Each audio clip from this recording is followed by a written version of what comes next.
कुंज बिहारी जय राधा माधव कुंज बिहारी जय राधा माधव कुंज बिहारी जय राधा माधव कुंज बिहारी जय राधा माधव कुंज बिहारी जय राधा माधव कुंज बिहारी जय राधा माधव कुंज बिहारी जय गोपी जना वल्लभ गिरिवरधारी जय गोपी जना वल्लभ गिरिवरधारी जय गोपी जना वल्लभ गिरिवरधारी जय गोपी जना वल्लभ गिरिवरधारी जय गोपी जना वल्लभ गिरिवरधारी जय गोपी जना वल्लभ गिरिवरधारी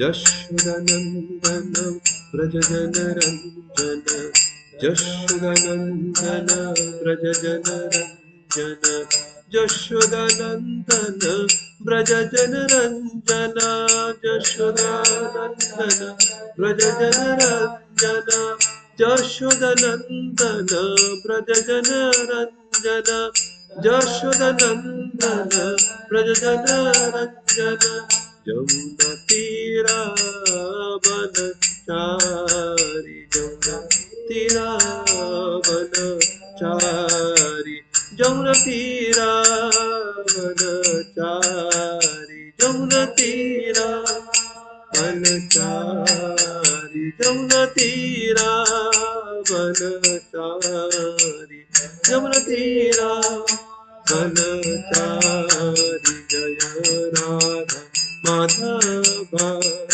कुंज बिहारी जय राधा माधव कुंज बिहारी जय गोपी जना वल्लभ गिरिवरधारी जय गोपी जना वल्लभ गिरिवरधारी यशोदानंदन व्रजजनरंजन यशोदानंदन व्रजजनरंजन यमुना तीरा वनचारी यमुना तीरा वनचारी जय राधा माधव कुंज बिहारी जय राधा माधव कुंज बिहारी हरे कृष्ण कृष्ण कृष्ण हरे हरे हरे राम राम राम हरे हरे हरे कृष्ण कृष्ण कृष्ण हरे हरे हरे राम राम राम हरे हरे हरे कृष्ण कृष्ण कृष्ण हरे हरे हरे राम राम राम हरे हरे हरे कृष्ण कृष्ण कृष्ण हरे हरे हरे राम राम राम हरे हरे हरे कृष्ण कृष्ण कृष्ण हरे हरे हरे राम राम राम हरे हरे हरे कृष्ण कृष्ण कृष्ण हरे हरे हरे राम राम राम हरे हरे कृष्ण कृष्ण हरे हरे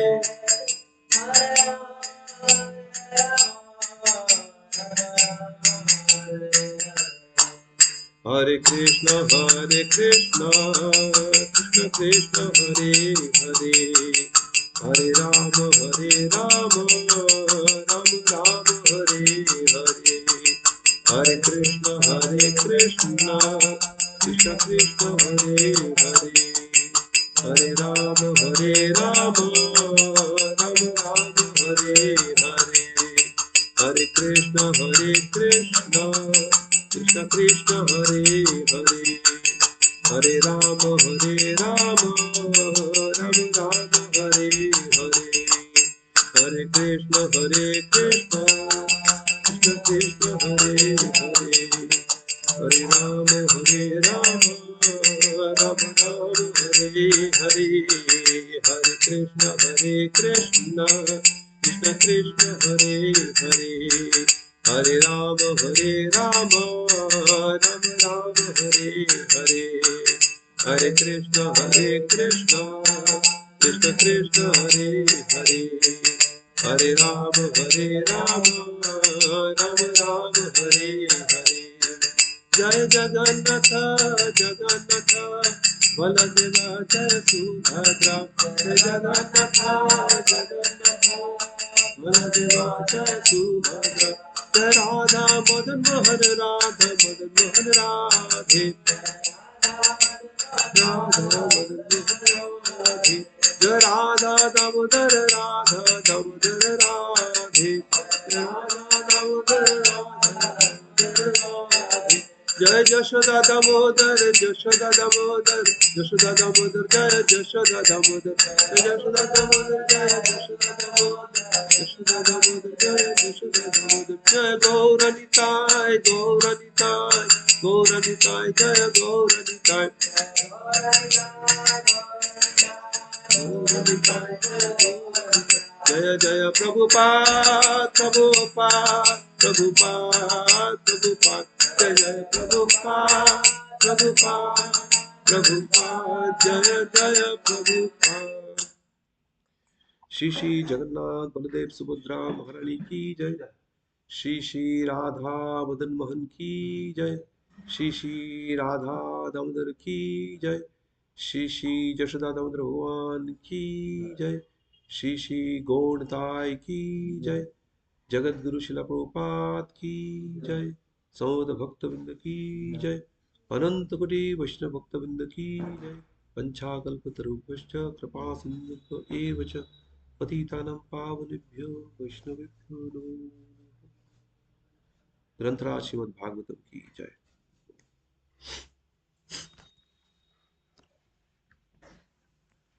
हरे कृष्ण।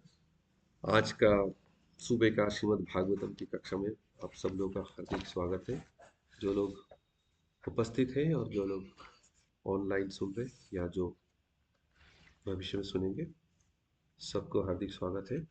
तो आज हम जो श्लोका के बारे में चर्चा करेंगे वो है श्रीमद् भागवतम की तीसरे स्कंद की पहले अध्याय की चौथा श्लोक।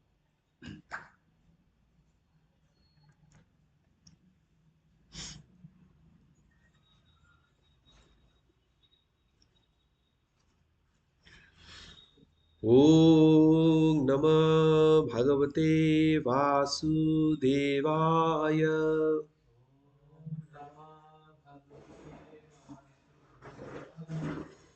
ओम नमः भगवते वासुदेवाय।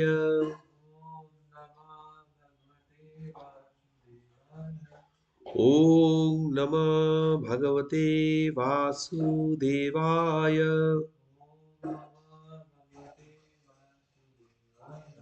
नारायणं नमस्कृत्य नरं चैव नरोत्तमं देवीं सरस्वतीं व्यासं ततो जयमुदीरयेत्। नष्टप्रायेषु अभद्रेषु नित्यं भागवत सेवया भगवतिरुत्तमश्लोके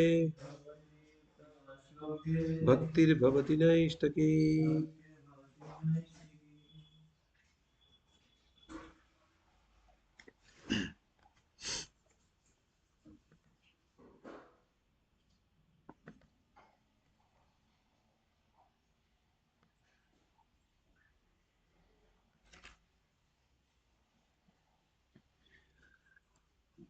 नाहि अल्पार्थोदयस्तस्य नाहि अल्पार्थोदयस्तस्य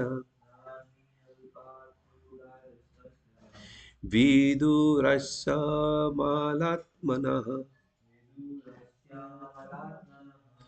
विदुरस्य मालात्मनः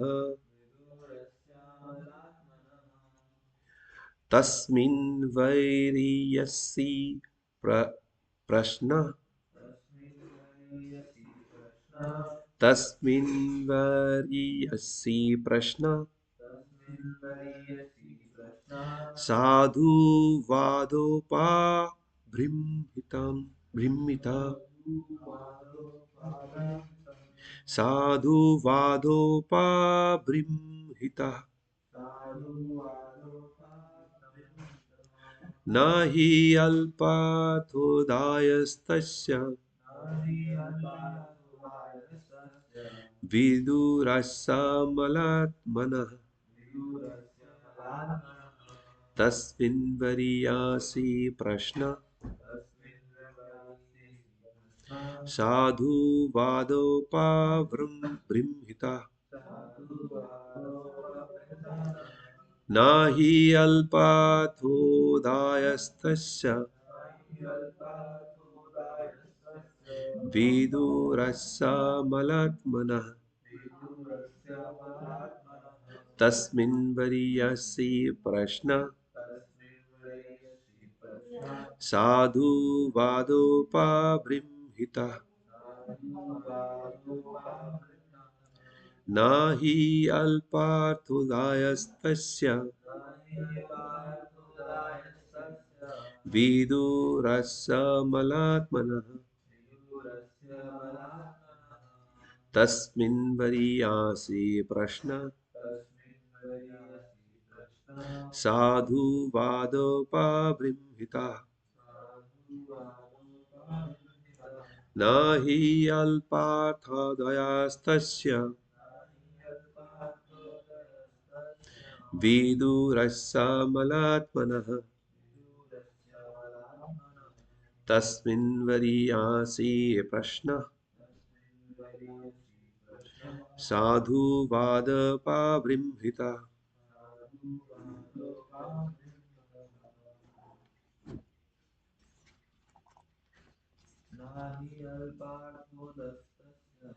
न हि अल्पार्थोदयस्तस्य विदुरस्य मलात्मनः तस्मिन् वरीयसि प्रश्नः साधुवादोपबृंहितः न हि अल्पार्थोदयस्तस्य विदुरस्य मलात्मनः तस्मिन् वरीयसि प्रश्नः साधुवादोपबृंहितः। शब्दार्थ शिला प्रभुपाद द्वारा शिला प्रभुपाद की जय। न, पीछे पीछे बोलिए, न कभी नहीं, ही निश्चय ही, अल्प अर्थ लघु महत्वहीन कार्य, उदय उठाया, तस्य उसका, विदुरस्य विदुर का, अमल आत्मना संत पुरुष का, तस्मिन उसमें, वरीयसी अत्यंत सार्थक, प्रश्न प्रश्न, साधुवाद संत तथा ऋषियों द्वारा अनुमोदित वस्तुएं। अपबृंहित से पूर्ण। अनुपात शिला प्रभुपाद द्वारा। शिला प्रभुपाद की जय।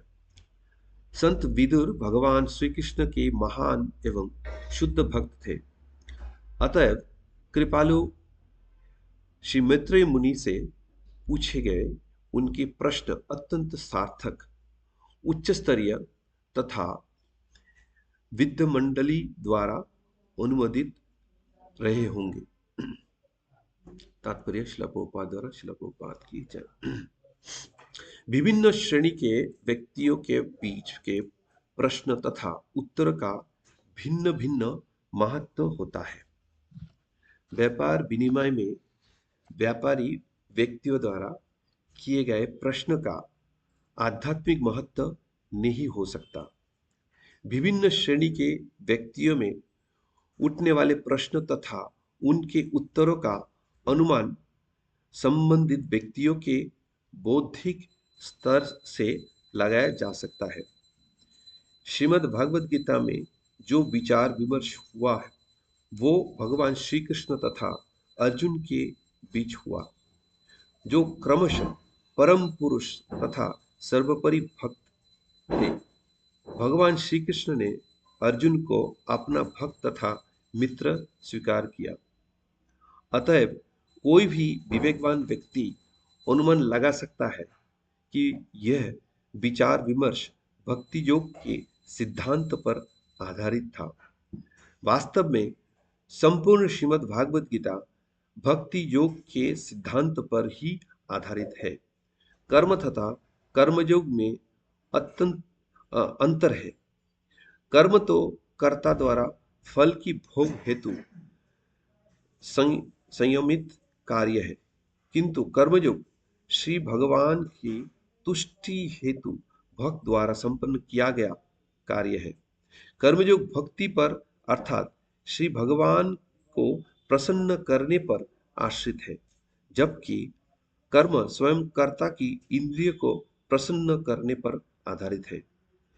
श्रीमद् भागवतम के अनुसार जब कोई व्यक्ति आध्यात्मिक ज्ञान के उच्च स्तर पर प्रश्न पूछना चाहता है, तब उसे प्रामाणिक गुरु के पास जाने की सलाह दी जाती है।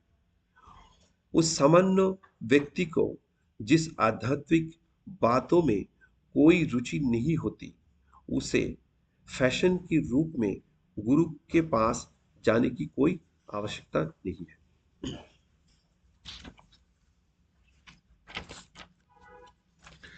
महाराज परीक्षित छात्र के रूप में ईशा विज्ञान समझने की प्रति जिज्ञासु थे और श्रील सुखदेव गोस्वामी दिव्य विज्ञान के प्रामाणिक गुरु थे। दोनों ही जानते थे कि विदुर तथा श्री मैत्रेय मुनि के द्वारा जिन विषयों पर विचार विमर्श हुआ होगा वे उच्च स्तरीय रहे होंगे। अतएव महाराज परीक्षित को प्रामाणिक गुरु से यह जानने हेतु अतीव उत्कंठा थी। ओम ज्ञानतिमिरान्धस्य ज्ञानाञ्जनशलाकया चक्षुरुन्मीलितं येन तस्मै श्रीगुरवे नमः। श्रीचैतन्यमनोभीष्टं स्थापितं येन भूतले स्वयं रूप कदा मह्यं ददाति सोपदान्तिकं। वन्देऽहं श्रीगुरो श्रीयुतपदकमलं श्रीगुरुन् वैष्णवंश्च श्रीरूपं साग्रजातं सहगना रघुनाथान्वितं तं सजीवं साद्वैतं सावधूतं परिजनसहितं कृष्णचैतन्यदेवं श्रीराधाकृष्णपादान् सहगना ललिता श्रीविशाखान्वितंश्च। हे कृष्ण करुणा सिन्धु दीनबन्धु जगत्पते गोपेश गोपिकान्त राधकान्त नमोस्तुते। तप्त कांचन गौरांगी राधे वृंदावनेश्वरी वृषभानुसुते देवी प्रणमामि हरिप्रिये। वंशाकल्पतरुभ्यश्च कृपा सिन्धुभ्यो च पतितानं पावनेभ्यो वैष्णवेभ्यो नमो नमः। जय श्री कृष्ण चैतन्य प्रभु नित्यानंद श्री अद्वैत गदाधर शिवासादि गौर भक्तवृंद। हरे कृष्ण कृष्ण कृष्ण हरे हरे, हरे राम राम राम राम हरे हरे। नमो विष्णुपादाय कृष्ण पृष्ठाय भूतले श्रीमते भक्ति वेदांत स्वामी निति नमिने। नमस्ते सारस्वती देवे गौरवाणी प्रचारिणे, निर्विशेष शून्यवादी पाश्चात्य देश तारिणे।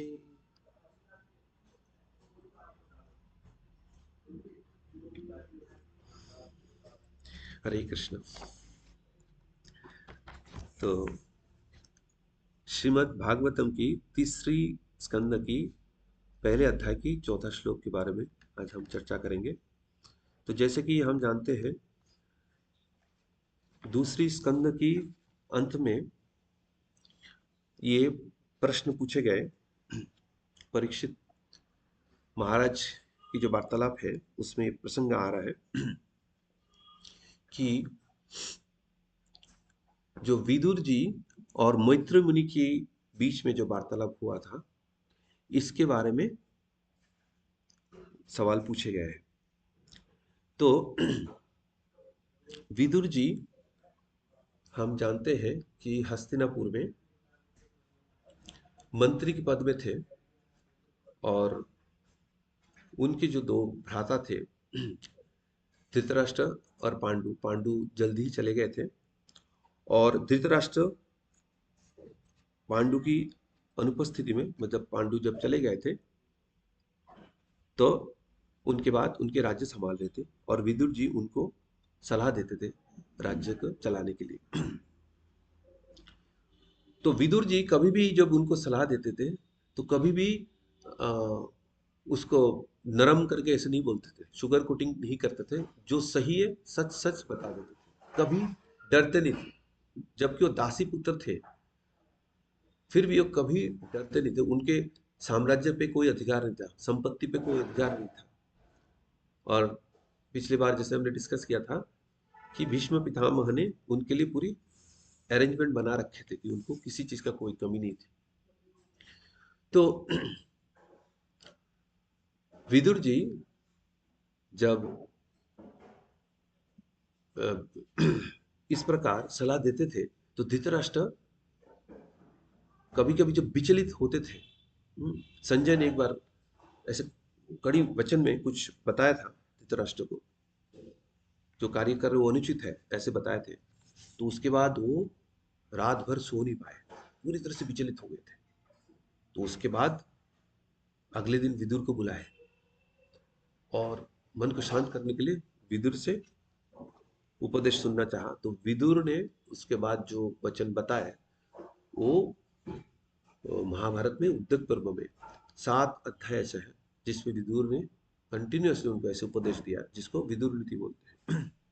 तो इस प्रकार विदुर बहुत करीब थे धृतराष्ट्र की।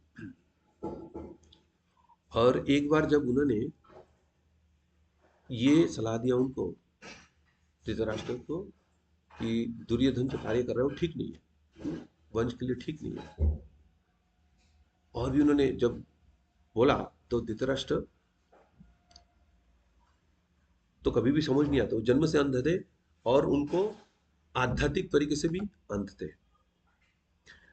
पर दुर्योधन ने बहुत कटु वचन से विदुर जी को तिरस्कृत किया और बोला है कि आप दासी पुत्र हो, बोलो आपके जो स्तर है उसी पे आपको रहना चाहिए। इस तरह से बहुत कटु वचन से उनको तिरस्कृत किया। तो इस बात के विदुर जी को बहुत मन में क्षोभ हुआ।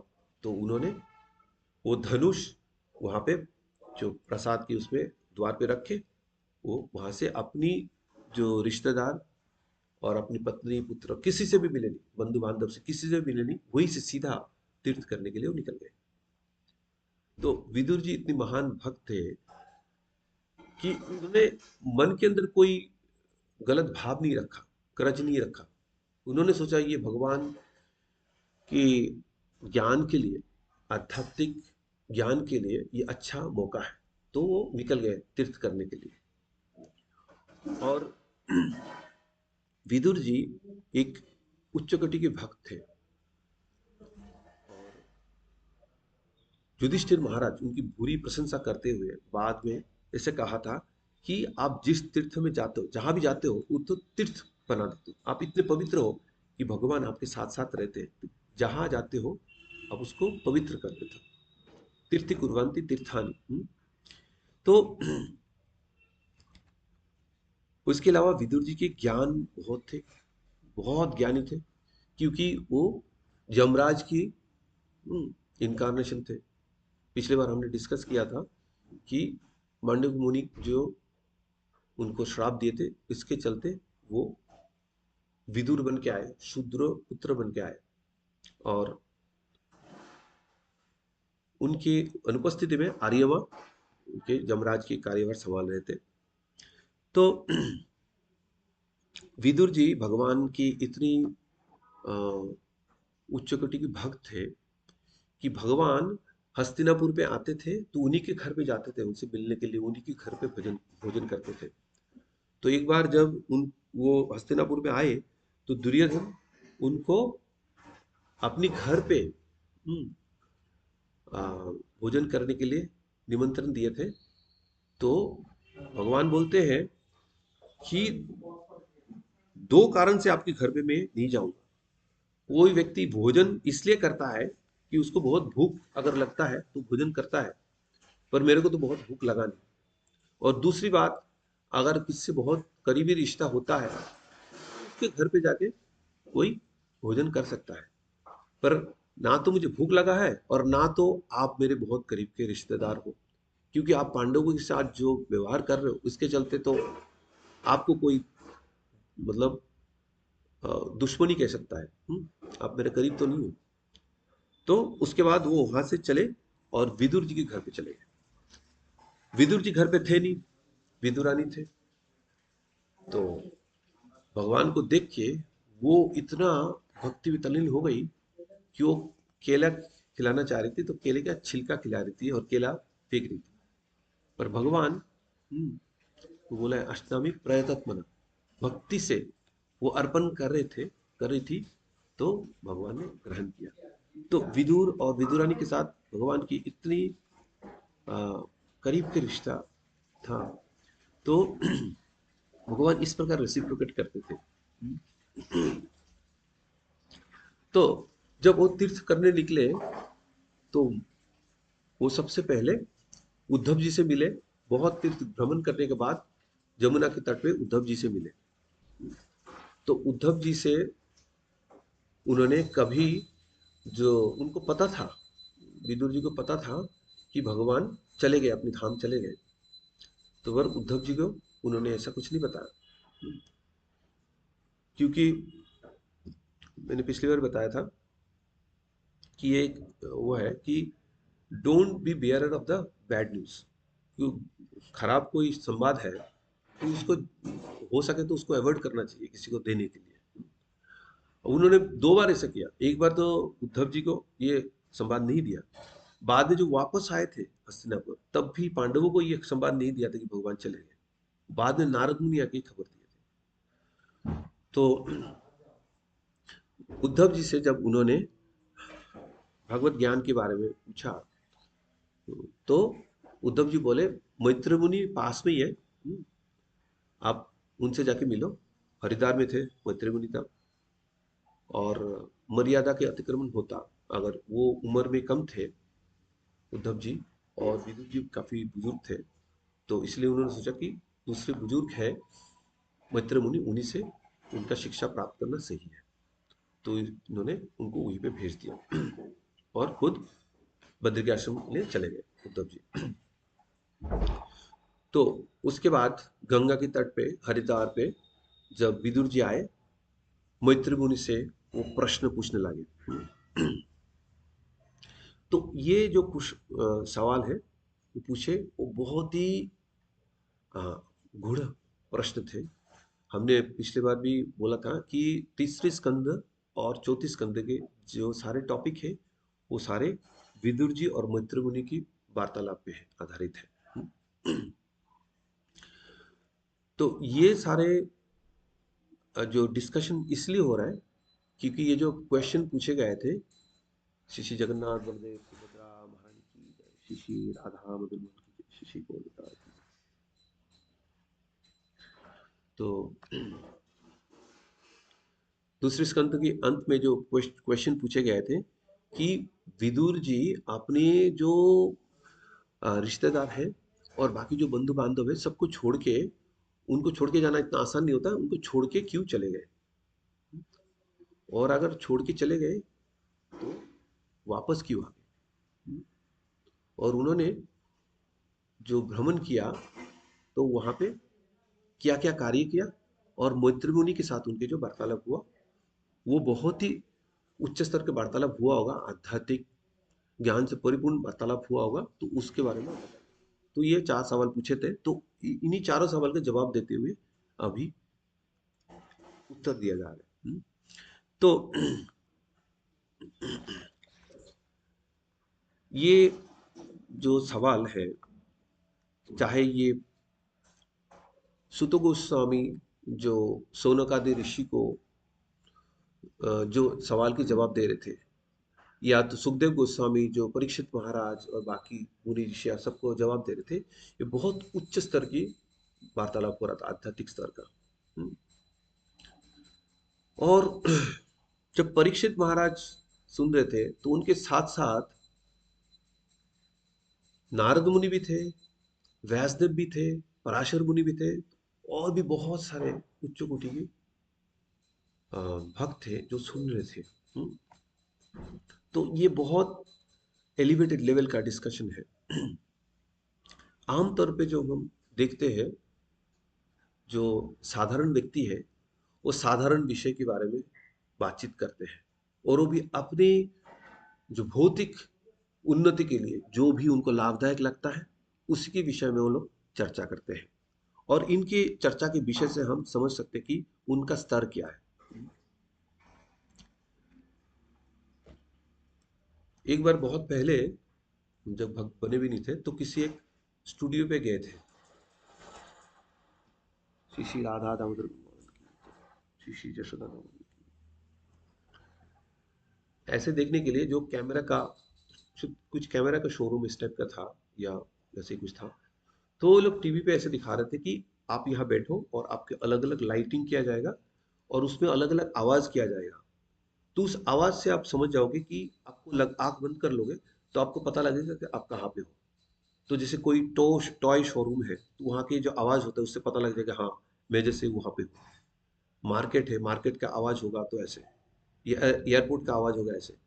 तो मतलब अगर आंख बंद कर लोगे, उस साउंड वाइब्रेशन से आपको उस तरह का कंडीशनिंग हो जाएगा, तो आपको लगेगा आप ऐसी जगह पे हो, और वहां पे किस तरह का वार्तालाप हो रहा है आपको पता, तुरंत आपको समझ आ जाएगा, है ना।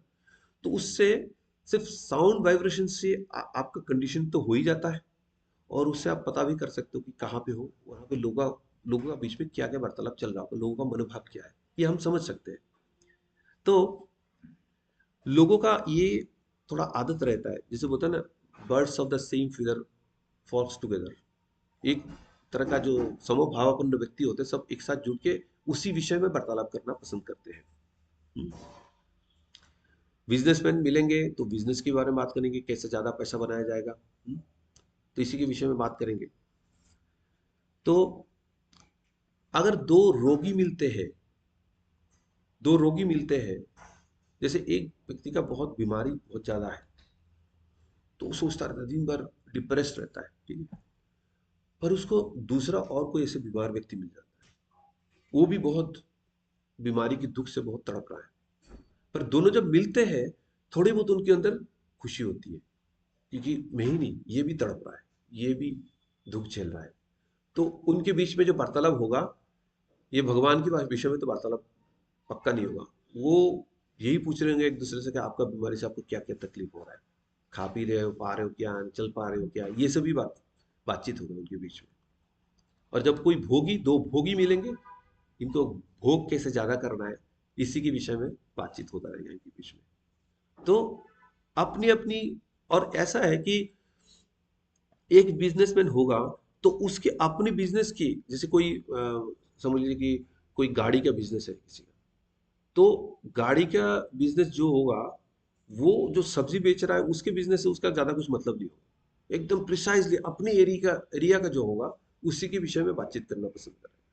तो बेसिकली क्या होता है, सब लोग कारणम गुणसंग सदा सद योनि जन्मसु। तो जिस प्रकार हम तीन गुण का एसोसिएशन पाते हैं उसी हिसाब से हमारा कंडीशनिंग होते हैं, और उसी हिसाब से हमारा सिमिलर कंडीशनिंग वाला जो लोग हैं उनको ढूंढते हैं बाय डिफॉल्ट। जब हमें आध्यात्मिक ज्ञान मिलता है तब ये हमें बताया जाता है कि उच्च कोटि के जब कोई भक्त हो उनके संग करो तो उससे बहुत जल्दी आप आध्यात्मिक स्तर पे आगे बढ़ पाओगे। पर बाय डिफॉल्ट जब हमें कुछ आध्यात्मिक ज्ञान नहीं होता, भक्तों का संग नहीं होता है, तो हम वही ढूंढते हैं कि अपनी मतलब के लोग कैसे हैं, उनसे मिले, उनसे बातचीत करें, उनसे क्या फायदा हो, फायदा भी ढूंढते हैं। ये सारे चलता रहता है दिमाग में। पर जब जाने में या अनजाने में हम किसी भक्त का संग करते हैं, तब हमारा पूरा कोर्स करेक्शन हो जाता है, पूरा यू टर्न मार देते हैं। हम भौतिक रास्ते में चल रहे होते, हम आध्यात्मिक प्रगति की तरफ बढ़ जाते हैं। हाँ, वो बात है कि भक्त का संग होना एक बात है, वो भी जेनो तेनो प्रकार, मतलब जद्रिचा बेसिकली, उसका कोई भौतिक कारण नहीं होता है। अब मिलते हैं और उसके बाद हमारा जो हृदय है वो भी वैसे तैयार रहता है कि उस मर्सी को हम ग्रहण करें, तभी हम ग्रहण कर पाते, नहीं तो वो भी कभी कभी बन नहीं पाता। तो भक्त्या संजायते भक्त्या, एक भक्त से भक्ति मिलता है। हाँ, और जब मिलता है तब हमारा जीवन पूरा चेंज हो जाता है। श्रील प्रभुपाद की एसोसिएशन के चलते जो डायरेक्ट और इनडायरेक्ट एसोसिएशन उनसे मिलता रहता है। जैसे प्रभुपाद ने कहा कि I will never die, I will always be alive through my books. उनके किताब पढ़ के हम प्रभुपाद का एसोसिएशन ले सकते हैं। तो इस प्रकार प्रभुपाद और प्रभुपाद के अनुयायी की एसोसिएशन लेते हुए हम भक्ति में आगे बढ़ते हैं। तो इसका कोई भौतिक कारण नहीं है। और इस प्रकार जब हम भक्त बनते हैं तो मच्चित्ता मद्गता प्राण बोधयन्तश्च परस्परम कथयन्तश्च माम नित्यम तस्सन्ति च रमन्ति च। तो ये जो भक्त लोग उसके बाद जब ट्रेंड होके मिलते हैं, तब जब उनके बीच में वार्तालाप होता है तब ये भौतिक बातचीत नहीं करते। प्रैक्टिकल चीज अलग बात है, नहीं तो आध्यात्मिक बातचीत बातचीत करते हैं और इससे वो आनंद लेते हैं, एक दूसरे को आनंद प्रदान करते हैं, और इस प्रकार वो भक्ति में आगे बढ़ते हैं। और यही चैतन्य महाप्रभु से हमसे उम्मीद भी वही रखते हैं जो उन्होंने बताया था, ग्राम्य कथा ना सुनिबे, ग्राम्य वार्ता ना कहिबे, भालो ना खाइबे और भालो ना परिबे। तो ग्राम्य कथा जो मुंडेन टॉक्स है, साधारण विषय की जो वार्तालाप है, ऐसे वार्तालाप, उनके जैसे वार्तालाप हमें ना तो करना चाहिए और ना तो ऐसे वार्तालाप हमें सुनना चाहिए।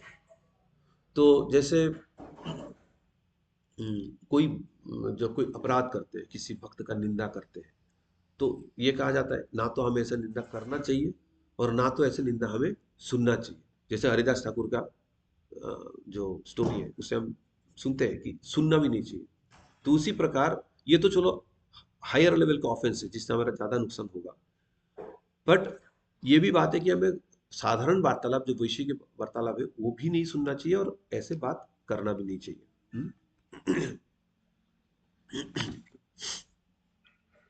तो जैसे लोगों के साथ हम एसोसिएशन करते हैं उस प्रकार का गुण हमारे अंदर आना शुरू हो जाता है। तो पद्म पुराण में ऐसे कहते हैं कि जब किसी के साथ किसी के बारे में हम किसी के गुण हम गाते हैं तो उसके गुण का 100 पार्ट हमारे अंदर आ जाता है। तो आप समझ सकते हो भगवान की गुणगान करने का, भगवान की परम भक्तों का गुणगान करने का हमारा क्या फायदा है।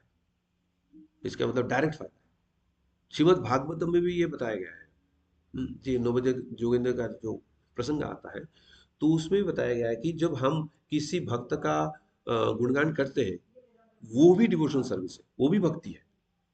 तो ये कितना सबसे आसान वाला भक्ति है जो हम बोलते हैं ना कि कलयुग में हमें को और कोई साधन ऐसा कुछ नहीं चाहिए, सिर्फ चैंटिंग करने से हमें बहुत आसानी से हम चैंट कर सकते और उससे हमें भक्ति कर सकते हैं। वैसे तो कोई ये भी बोल सकते नहीं मुझसे चैंटिंग भी नहीं होता, तो ये भी और एक आसान तरीका है, मतलब भक्ति करने का। ऐसा नहीं कि द मोस्ट इंपॉर्टेंट तो चैंटिंग है, बट भक्ति करने का और एक तरीका है कि हम किसी भक्त का अगर गुणगान करते हैं तो वो भी भक्ति है।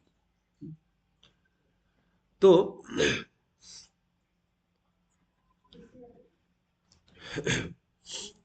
ये जो डिस्कशन है मैत्रेय मुनि और विदुर जी के बीच में,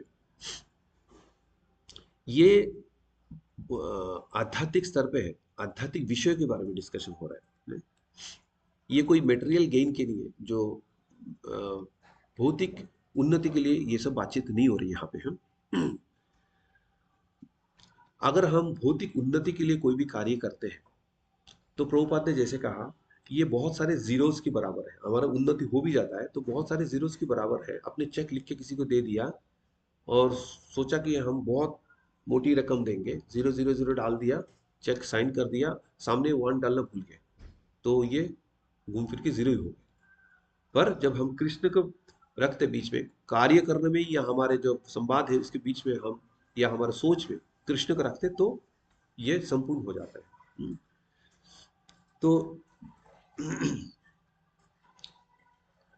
साधारणतः लोग प्रेयस के पीछे जाते हैं, शॉर्ट टर्म गेन, जबकि हमें श्रेयस के पीछे जाना चाहिए, अल्टीमेट गेन। आध्यात्मिक प्रगति के स्तर पे हमें कौन सी कार्य करना चाहिए, कौन सी बातें सुनना चाहिए, वो करना चाहिए। पर साधारणतः लोग प्रेयस के पीछे जाते हैं, बट आध्यात्मिक ज्ञान लॉन्ग टर्म ज्ञान के लिए है। हम्म? तो कोई दो महात्मा व्यक्ति, महात्मा किया श्रीमद् भागवत गीता में, महात्मा की महात्मानस्तु माम पार्थ, क्या बोलता है, दैवी प्रकृति में आश्रित। दैव प्रकृति मतलब भगवान की इंटरनल एनर्जी के अंडर में होते हैं, ऐसे होते महात्मा जो सदैव सदैव भगवान की चिंतन करते हैं। तो ऐसे व्यक्ति के बीच में जब वार्तालाप होगा तो नेचुरली वो भौतिक स्तर पे तो नहीं होगा, वो आध्यात्मिक स्तर पे होगा। बहुत सारे उदाहरण है, बहुत। तो उसमें एक उदाहरण ये है, हमारे जो 6 गोस्वामी से, 6 गोस्वामी जब वृंदावन में मिलते थे, राधा दामोदर टेम्पल के पीछे जो उनकी बैठक होता था, तो उनकी विषय क्या होता था, सिर्फ ऐसे ही नहीं कि आध्यात्मिक विषय है, वो बहुत ही एलिवेटेड लेवल का आध्यात्मिक डिस्कशन होता था उनके बीच में। और हम लोग भी जब कोई उच्च कोटि के भक्त से मिलते हैं तो हमारे अंदर भी अलग से इंस्पायरेशन आता है। कभी कभी ऐसे ऐसे सवाल हमारे अंदर आते हैं जो पहले हमें इतना इंस्पायरेशन नहीं मिला होगा पूछने के लिए।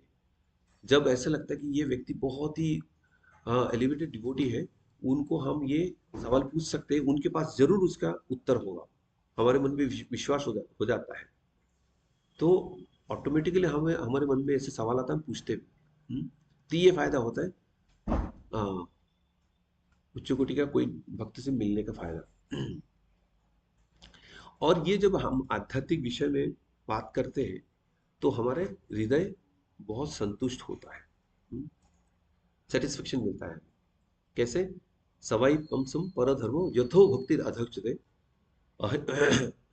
अहितुकी अप्रतिहता यजात्मा सुप्रसिद्ध थी। तो भगवान के उत्तम श्लोका के बारे में जब हम बातचीत करते हैं तो हमारे हृदय शांत होता है, हमें आनंद मिलता है। तो भौतिक विषय में जो बात करते हैं, हमें लगता है कि हमारे मन को आनंद मिल रहा है, पर भौतिक विषय का जो आनंद है वो क्षणिक होता है और ये समय के साथ साथ चले जाता है। हमें स्थायी रूप से आनंदित होना है तो हमें भौतिक विषय के बारे में डिस्कस करना चाहिए, श्रवण करना चाहिए, मनन करना चाहिए। तो भगवत गीता में जब, और सिर्फ ये बात नहीं कि जो सुन रहे हैं वो ऐसे सवाल कर सकते हैं, जो बोल भी रहे उनको भी इंस्पायरेशन मिलता है, चाहे भगवान श्री कृष्ण क्यों ना हो। भगवान ने अर्जुन को बोला कि भक्त असी में सखा होती, अर्जुन उनके भक्त थे और सखा थे, इसीलिए उन्होंने उनको ये उपदेश दिया।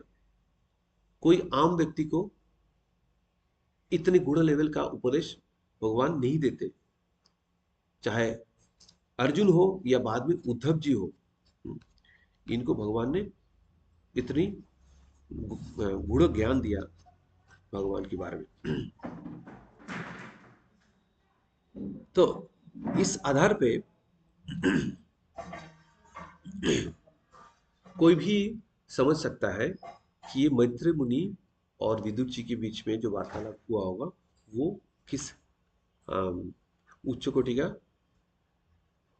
वार्तालाप हुआ होगा। तो प्रभुपाद ने हमें इनवाइट किया कि भगवत गीता में शुरुआत में उन्होंने इनवाइट किया कि अर्जुन के फुटस्टेप्स को हमें फॉलो करना चाहिए। इसी प्रकार से हमें सबमिसिव होके एनक्वायरी करना चाहिए और उसी हिसाब से हमें ज्ञान प्राप्त करना चाहिए और उसी को जीवन में हमें उतारना चाहिए। और सारे हमारे सवाल जो है वो पर्पसफुल होना चाहिए, वो हमें आध्यात्मिक प्रगति में आगे बढ़ने में मदद करे, इसी विषय में हमें पूछना चाहिए ताकि डिस्कशन भी उसी स्तर का हो।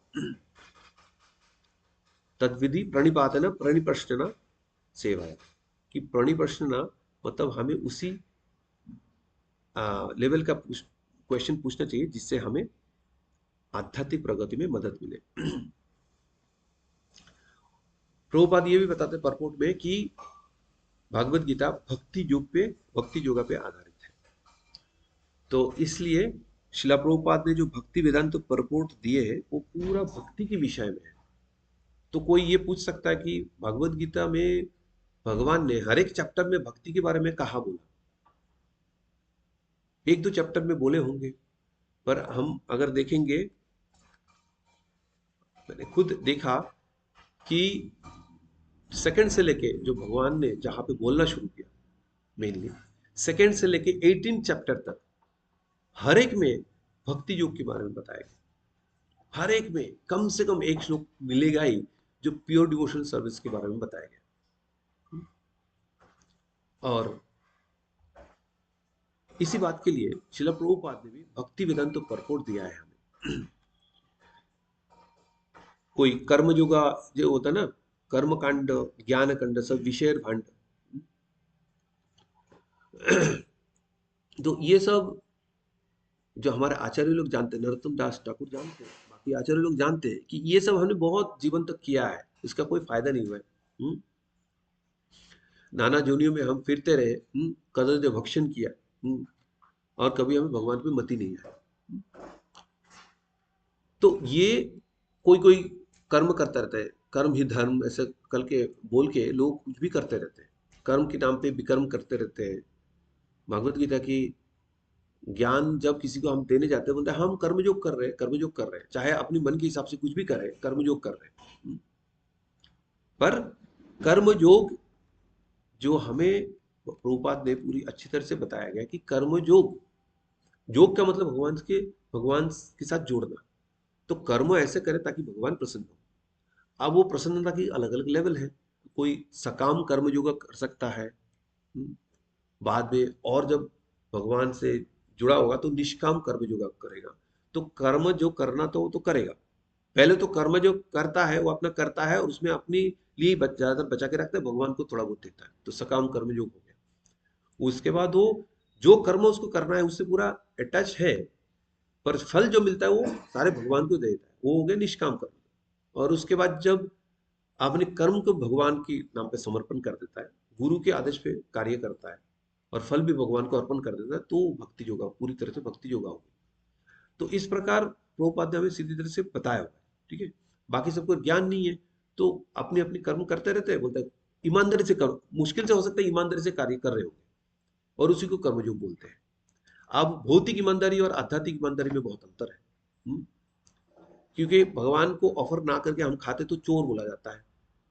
तो लोग जब कोई कोई ईमानदारी लेके आते हैं तो कभी कभी उनको झटका देने के लिए बोला जाता है ये श्लोक, स्तेन स्तेन मतलब चोर बोला जाता है। तो भगवान को प्रसन्न करने के लिए हमें कार्य करना चाहिए। यज्ञर्थात् कर्मण्यन्यत्र लोकोयम कर्म बंधन। और जब भगवान को प्रसन्न करने के लिए करते तो उसी को प्रेम कहते हैं। नहीं तो वो लास्ट है। अपनी इंद्रिय तृप्ति के लिए जो भी कार्य करते हैं वो लास्ट है। कार्मिक तरह से जो कार्य करते हैं, भौतिक लोग जो कार्य जो भक्त लोग जो कार्य करते हैं, दोनों बाहर से एक जैसे दिखता है, पर दोनों का इंटेंशन अलग होता है। एक भगवान को प्रसन्न करने के लिए कार्य करता है और दूसरा अपनी इंद्रिय तृप्ति के लिए कार्य करता है। तो इंटरनल कॉन्शियसनेस में फर्क है। हमें कृष्ण कॉन्शियस बनना है। कॉन्शियसनेस में अंतर आना चाहिए। कार्य हो सकता है बाहर से देखने में, कोई भक्त बनने के पहले भी ऑफिस जा रहा था और भक्त बनने के बाद भी ऑफिस जा रहा है। जो कार्य पहले कर रहा था वो कार्य अभी भी कर रहा है, पर करने का जो इंटेंशन है, कॉन्शियसनेस, तो पूरा चेंज हो गया भक्त बनने का बाद। अभी भगवान को प्रसन्न करने के लिए कार्य करता है।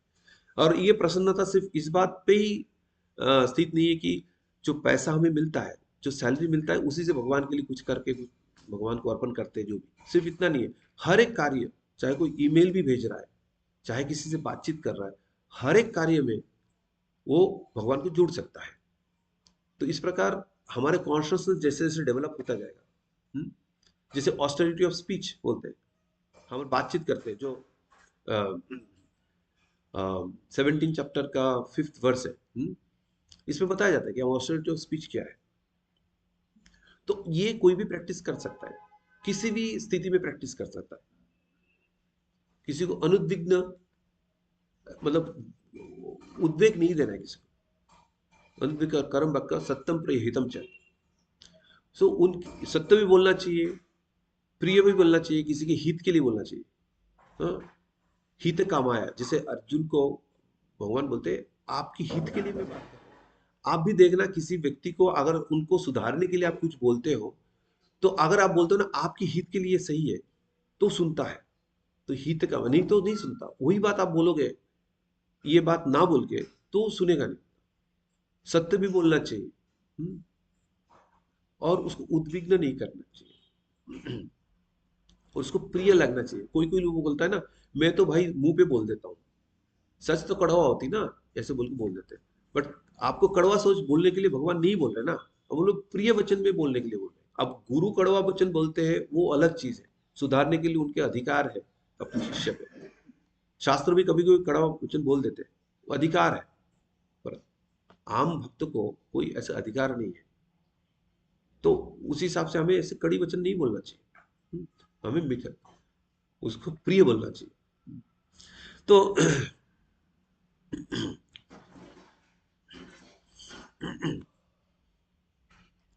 तो इसलिए हमें अपनी सुधार के लिए श्रीमद् भागवत गीता में, भागवतम में ये बताया जाता है कि हमें गुरु की शरण लेना चाहिए, ताकि जीवन में हमें किस दिशा में चलना चाहिए, कैसे कार्य करना चाहिए, और ताकि हमें आगे हम बढ़ पाए, उसके लिए उचित प्रश्न उचित व्यक्ति के पास जाके करना चाहिए। तो पहले हमें गुरु ढूंढना चाहिए, या ऐसे प्रामाणिक भक्त के पास जाना चाहिए जिनसे हम सवाल जब करेंगे वो हमें सटीक उत्तर देंगे, जो हमारे लिए श्रेयस्कर हो। तो ऐसे व्यक्ति के पास जाके हमें सवाल पूछना चाहिए सबमिसिव तरीके से, तब जाके हमें सही उत्तर मिलेगा और इससे हम आगे बढ़ पाएंगे। तो और हमें इसको बहुत सीरियसली लेना चाहिए, आध्यात्मिक विषय को। परीक्षित महाराज बहुत सीरियस थे। 7 दिन जीवन के बचे हैं, तो उस स्थिति में कोई भी व्यक्ति बहुत सीरियस होता है। तो इस उदाहरण देके हमें बताया जा रहा है कि उनको पता था कि उनके 7 दिन बचे थे उनके, पर हमें पता नहीं कितने समय हमारे जीवन में है। तो इसलिए हमें हर पल आध्यात्मिक स्तर पे हमें बहुत सीरियसली लेना चाहिए। और इसलिए जब हमारा डिस्कशन भी है, उतना गहरा भी होना चाहिए कि भगवान को केंद्र में रखें। तो सुखदेव गोस्वामी और परीक्षित महाराज के बीच में जो वार्तालाप हुआ, वो बहुत ही गहरा स्तर पे था। कभी कभी ऐसा स्थिति आता था कि परीक्षित महाराज कोई सवाल पूछ रहे, तो सुखदेव गोस्वामी पूरा एक्सटेसी में चले जाते थे। सुखदेव गोस्वामी अपने एक्सटेसी के लेवल को जानते थे, अपनी लिमिट्स को अपनी बाउंड्रीज को जानते थे, और इस बाउंड्री के चलते वो राधा रानी की प्रसंगों को लाए, बाकी गोपियों का नाम भी नहीं लिया। क्योंकि उनको पता है उनकी स्थिति क्या होगा। तब वो इतना एक्सटेसी के लेवल पे चले जाएंगे, वो बाकी भागवतम का वर्णन नहीं कर पाएंगे। तो ऐसे लेवल के डिवोटी थे कि वो भी अपने आप को कंट्रोल कर करके बता रहे थे कि भागवत में इतने नेक्टर है भागवतम में कि पूरे बताए नहीं जा सकता, कि हम बोलने वाला ही बोलने की स्थिति में नहीं होगा। ऐसी स्थिति हो अगर कोई वो ऐसे एलिवेटेड है, नहीं तो हम बोलते ही रहेंगे, हमें इतना फर्क नहीं पड़ता क्योंकि हम उस लेवल पे है नहीं। तो तो एक सही प्रामाणिक स्रोत से हमें सुनना बहुत आवश्यक है। हमें बोनाफाइड डिसिप्लिन सक्सेशन से हमें सुनना है, प्रामाणिक परंपरा से। अर्जुन ने भी जैसे बोला था, आपके बारे में हमने सुना है, असित देवला नारद मुनि से सुने, और स्वयं अभी आपसे सुन रहे कि आप सुप्रीम पर्सनालिटी ऑफ गॉड है। तो ये परंपरा के बारे में भी बता रहे, और कृष्ण सुप्रीम वो है, सुप्रीम पर्सनालिटी, सुप्रीम अथॉरिटी है। तो अथॉरिटी से सुन के मैं बता रहा हूं कि you are the supreme personality of God. दूसरी जगह भी अर्जुन बताते हैं कि मैंने ऐसे अथॉरिटी से सुना है। तो अथॉरिटी क्या, हाँ, एम्फेसिस है उसमें। तो इस परपोर्ट में भी बताया गया कि इनके बीच में जो वार्तालाप हुआ होगा वो बड़ी अथॉरिटी से भी ऑथोराइज हुआ होगा।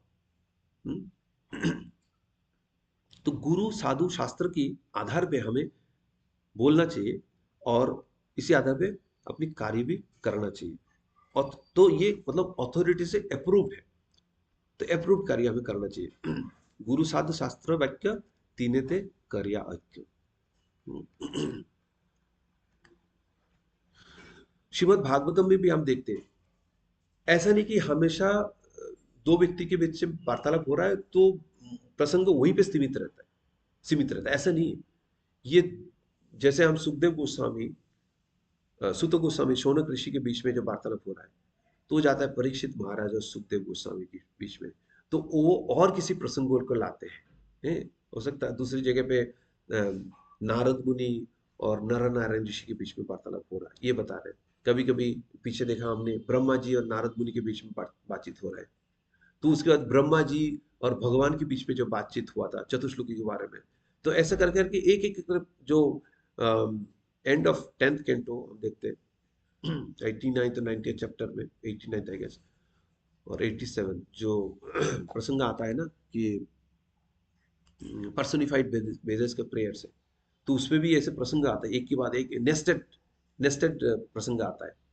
तो ये क्या है, इससे हमें पता लगता है कि ये अथॉरिटी से अप्रूव्ड है। जो क्वेश्चन पूछा गया, ये बोला हाँ ये क्वेश्चन इन्होंने भी पूछा था, इन्होंने भी पूछा था, मतलब आपके जो क्वेश्चन है वो भी बोनाफाइड है, और ये क्वेश्चन की अगेंस्ट में मैं ये आंसर दे रहा हूँ, और ये आंसर मैं अपने आंसर नहीं दे रहा हूँ, ये भी मैं सुना हुआ अथॉरिटी से, वो बहुत पुरातन कोई उसके आधार पे ये बताया जा रहा है। तो इस प्रकार पूरा अथॉरिटेटिव है। तो सो ये हमारा प्रीचिंग का बेसिस होना चाहिए कि जैसे शिला प्रभुपाद ने हमें जो दिया है, जो इंस्ट्रक्शन दिया है, हमें हमेशा उसी आधार पे शिक्षा पाना चाहिए, देना चाहिए, उसको बिना ऑल्टर किए एज इट इज, जैसे Shrimad Bhagavad Gita as it is, उसी हिसाब से हमें ग्रहण करना चाहिए और उसी हिसाब से हमें देना भी चाहिए। जरा सा भी उसमें अंतर आएगा तो काफी कंफ्यूजन क्रिएट करता है। अगर हमने शिला प्रभुपाद की वाणियों को सुना है लगातार, समझ लो आप 10 साल तक और किसी से नहीं सुना, आप शिला प्रभुपाद की बुक पढ़े और उनसे सुने, उसके बाद थोड़ा बहुत भी सुनोगे इधर उधर ना, आपको पता लग जाएगा कि देखने में पहले आपको पता भी नहीं लगेगा कि इसमें क्या मिलावट है, बाद में तुरंत पता लग जाएगा आपको क्या मिलावट है। कि अगर वार्तालाप हो रहा है भगवान के विषय में, कितना वार्तालाप हो रहा है, आप क्या भौतिक विषय के बारे में बहुत ज्यादा चर्चा कर रहे हो, चाहे हम आप वार्तालाप करो, दो भक्तों के बीच में वार्तालाप हो रहा है, उसमें भी कितना प्योरिटी आप ला पा रहे हो, वो भी आपको पता लग जाएगा कि प्रभुपाद की बुक्स पढ़ पढ़ के, वो डिस्क्रिमिनेटिव पावर आ जाएगा। और शिला प्रभुपाद ने भी अपनी टीचिंग्स को कोई मैन्युफैक्चर नहीं किया, पूरी ऑथोरिटी शास्त्र के आधार पे। अगर कोई श्लोका नहीं भी बोल रहे होते तो जो भी एक एक सेंटेंस, प्रभुपाद की एक एक सेंटेंस शास्त्र वाक्य है, वो पूरे शास्त्र की अथॉरिटी पे आधारित है। चैतन्य महाप्रभु ने भी ये अपनी जो शिक्षाष्टकम छोड़ के उन्होंने हमें ऐसा कुछ अलग से शिक्षा नहीं दिया। वो सारे शास्त्र के आधार पे श्रीमद् भागवतम में जो है उसी का आधार बना के उन्होंने हमें ज्ञान प्राप्त करने के लिए बोला है। ये हाईएस्ट प्लेटफॉर्म का डिस्कशन है। श्रीमद् भागवतम अमल पुराण है, तो वैष्णव का बहुत प्रिय है। तो वैष्णव, गौड़ीय वैष्णव लोग जो आपस में डिस्कस करते हैं, श्रीमद् भागवतम के आधार पर डिस्कस करते हैं। ये मोस्ट ऑथोरिटेटिव पुराण है, ऑथोरिटेटिव स्क्रिप्चर है। परम निन्मत्सराणाम, उस स्तर पे जो कोई आता है तो श्रीमद् भागवतम को रियली और रिलीज कर सकता है। पर हमने रिसेंटली भी सुना है कि श्रीमद् भागवतम से किसी को भी बेनिफिट मिल सकता है, बट रियल बेनिफिट जो उठाएगा वो है परम निन्मत्सराणाम, जो मात्सर्य से ऊपर जा चुका है। तो ऐसे व्यक्ति इसके आनंद ले सकता है। जो 88,000 वो थे, सेजेस थे नैमिषारण्य में, वो बाकी जो लगता है हमें आध्यात्मिक प्रगति में मदद कर सकता है, वो फायर सेक्रीफाइस कर रहे हैं, वो सब छोड़ के उन्होंने आध्यात्मिक ज्ञान प्राप्त किया श्रवणम की सहारा में।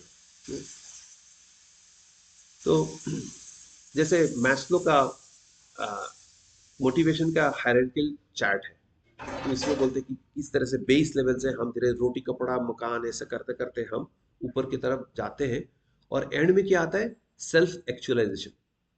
सेल्फ एक्चुअलाइजेशन जो करते हैं उसमें अपनी ही फील्ड में माहिरत हासिल करने की कोशिश करते हैं, बट भौतिक स्तर पे वो कितना भी ऊपर क्यों ना हो, आध्यात्मिक स्तर पे वो जीरो है। जैसे हमने बोला था 0 0 0 सामने 1 तो लगा ही नहीं। एक्चुअल सेल्फ एक्चुअलाइजेशन होता है जब भगवान को हम केंद्र में रखते हैं, तो तब हम चाहे सेल्फ एक्चुअलाइजेशन जो मैस्लो की स्ट्रक्चर के हिसाब से, पिरामिड के हिसाब से अगर ऊपर ना भी हो तो नीचे के स्तर पे हो, भगवान को अगर केंद्र में रखा तो वही सबसे बड़ी सार्थकता है। बाकी तो समय के साथ साथ हम आगे बढ़ेंगे, भक्तों के साथ संग करेंगे, भक्ति करेंगे, तो उस हिसाब से हम आगे बढ़ेंगे। तो एसोसिएशन बहुत आवश्यक है, उससे हमें इंस्पायरेशन मिलता है। और जब ऐसे एलिवेटेड एसोसिएशन होता है, वहां पे एलिवेटेड डिस्कशन होता है। जैसे हमने देखा है कि शौनकादि ऋषि ने ये 6 सवाल पूछे थे, 6 क्वेश्चंस पूछे थे, और बहुत ही ये गहरा क्वेश्चन है, बहुत ही पर्टिनेंट, हमारे जीवन के लिए बहुत ही इंपॉर्टेंट क्वेश्चंस थे, वो उन्होंने पूछा, और इन्हीं के आंसर देते हुए पूरे श्रीमद् भागवतम बोला गया। तो इसलिए जब हम ऐसे भक्तों के संग करते हैं तो डिस्कशन भी बहुत लाभदायक होता है, भगवत संबंधी होता है, और ये हमारे असली में हमें हृदय को आनंद प्रदान करता है। और ये सारे जो अथॉरिटी है, वैदिक अथॉरिटी है, उनसे अप्रूव्ड होता है। तो ये हमारे लिए बहुत ज़्यादा लाभदायक होता है। तो इसी के साथ आज की कथा को यहीं पे विराम देते हैं। जगत गुरु श्रील प्रभुपाद की जय, ग्रंथराज श्रीमद् भागवतम की जय, श्रील प्रभुपाद की जय।